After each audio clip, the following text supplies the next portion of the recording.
morning, Oneness. You know, our theme this month is Many Paths, One Journey.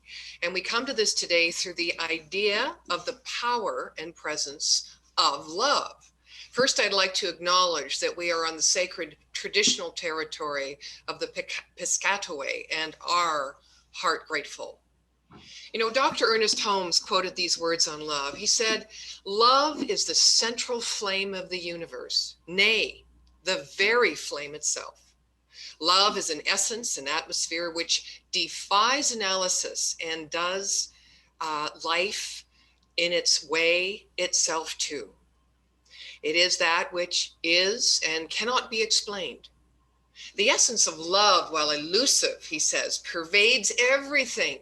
It fires the heart. It stimulates the emotions. It renews the soul and proclaims the spirit. Love reigns supreme over all."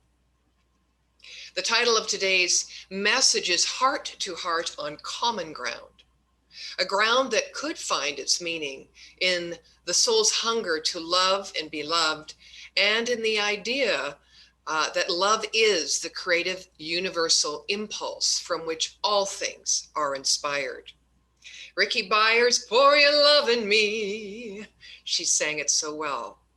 So I would like to begin also by thanking our volunteers here at Oneness. Within our Oneness community, love does reign supreme over all through the demonstration that it gives every day, that which we can see, that which we cannot see behind the scenes. And you know, no matter a volunteer's role or function, each one of these volunteers here at Oneness comes to serve the greater good and well-being of both the community's expression and, of course, their own expression in service. And they're giving back with gratitude what time and time again they have received and been blessed by. The law of circulation is alive and well within the spirit of Oneness CSL, and we are grateful for the time, the wisdom, energy, support, inspiration, and loving that transpires in order that Oneness may thrive.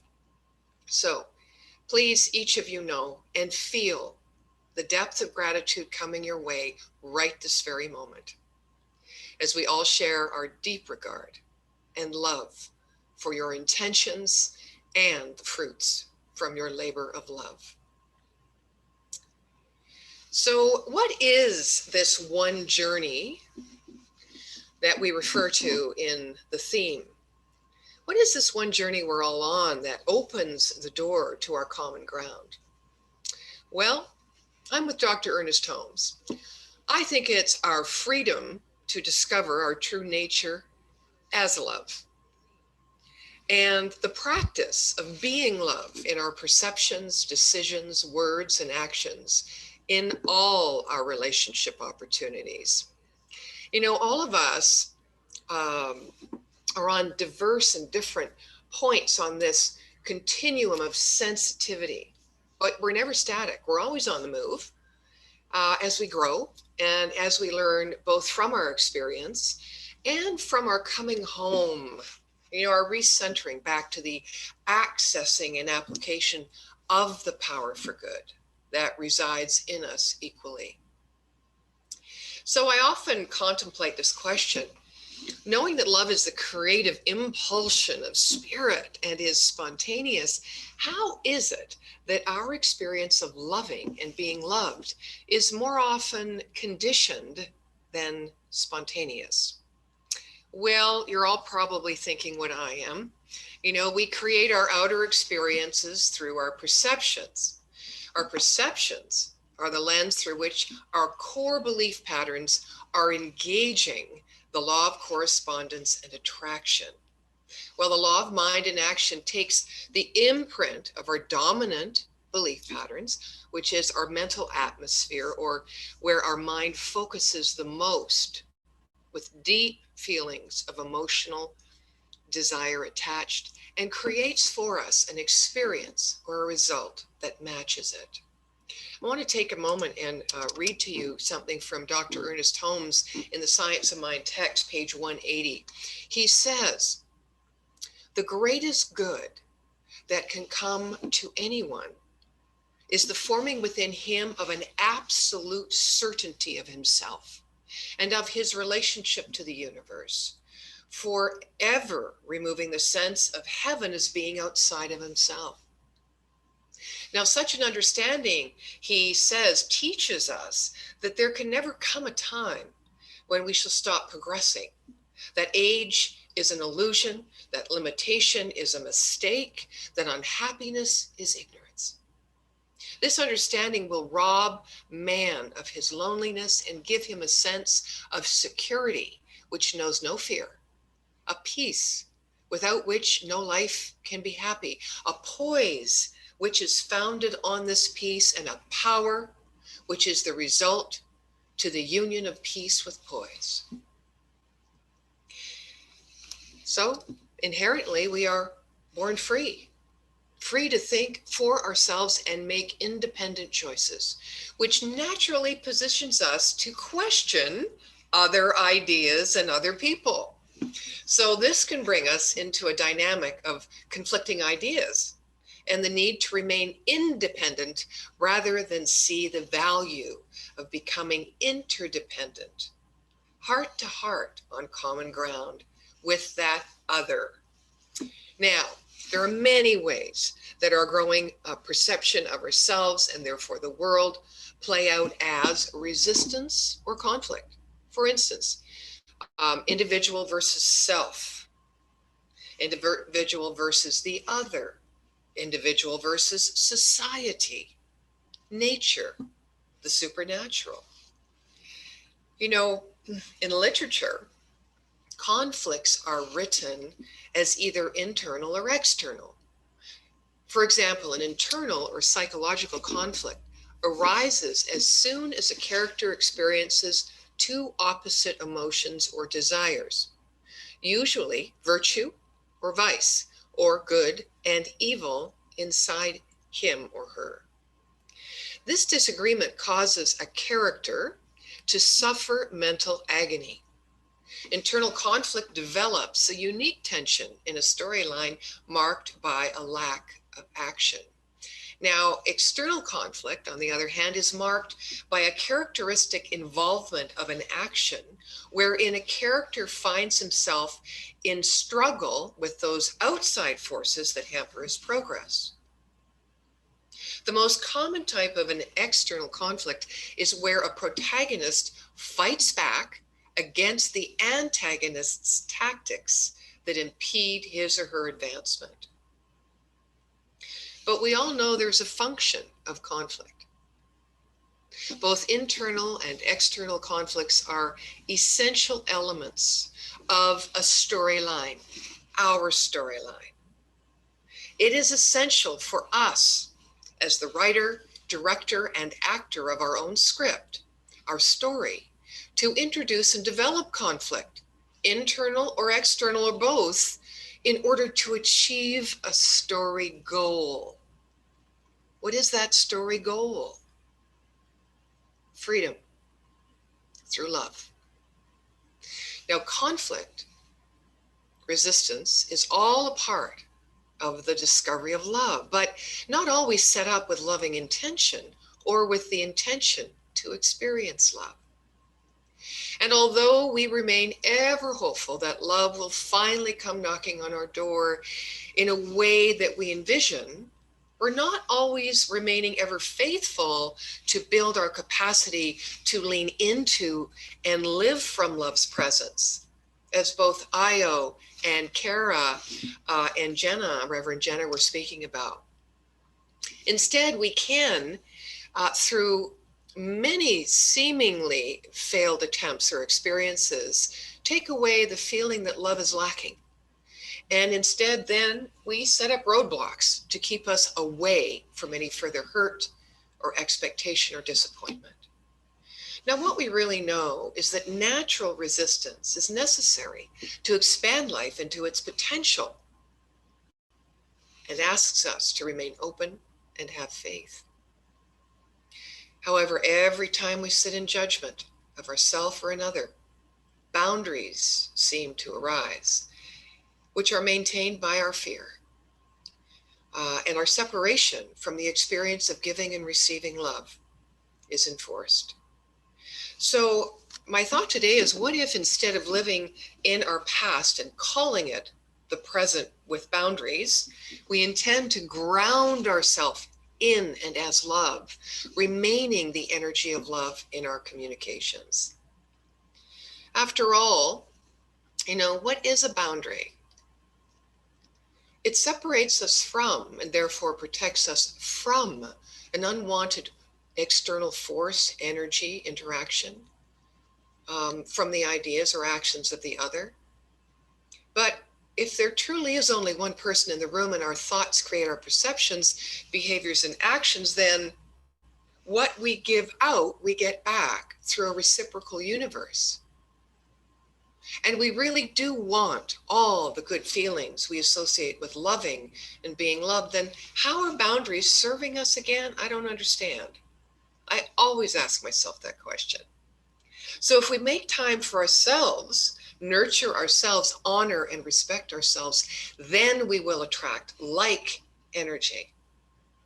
When we feel opposite energy present instead of like energy, then we take a time out and up-level our self-love program, discovering and neutralizing the power of old experiences and beliefs to guide us.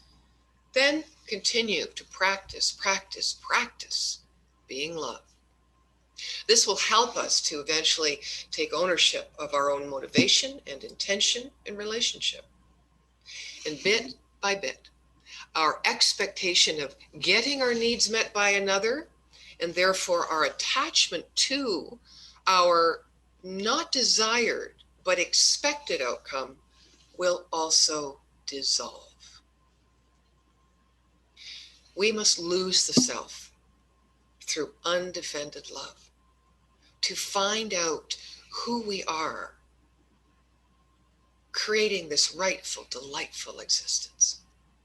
Consciously releasing our defenses, our walls and fears of being vulnerable, we begin to allow the wholeness of God's love to shine as our means to a new beginning.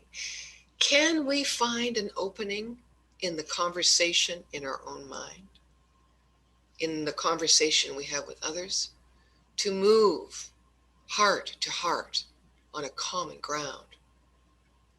Now, this perspective of managing conflict thus takes the stance that truth, what happened and why, is often at the heart of the disagreement. And not until some version of truth is accepted by both persons will it be possible to move forward and develop a workable solution.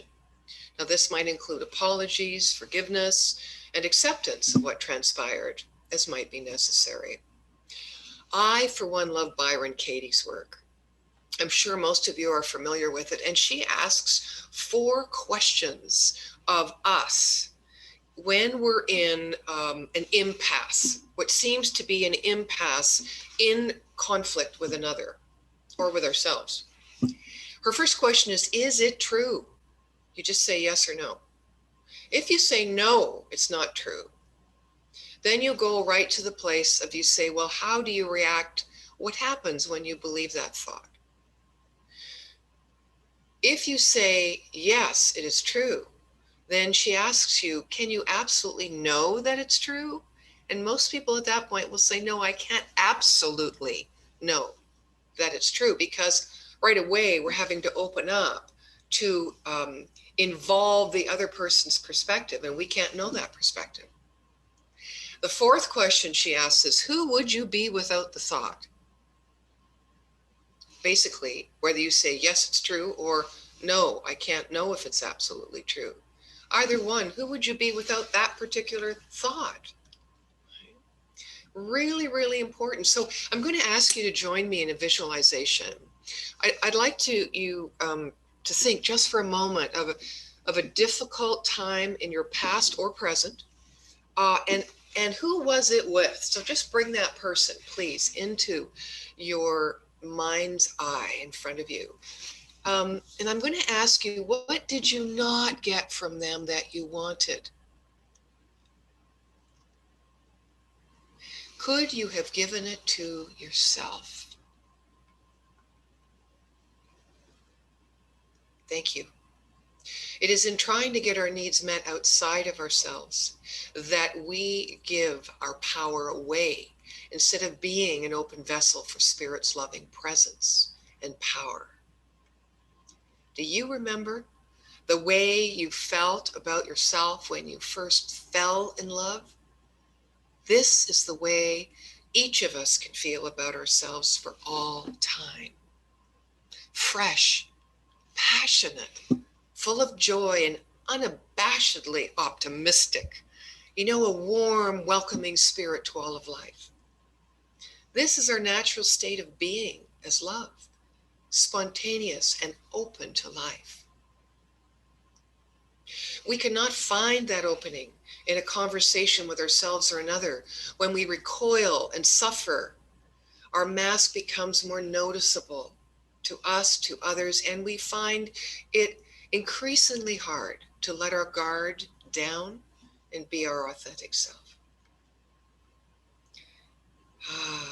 You know, we all say, I want others to truly see me for who I am, yet we may have many moments and memories affirming the untruth of that statement by our lack of living authentically. I think transparency, being open to be seen, to show oneself to the level of our awareness of who we are, is important rather than to the degree of depth we actually like ourselves. Ah, yes, loving ourselves to me is living a life of self-acceptance instead of a life of self-improvement.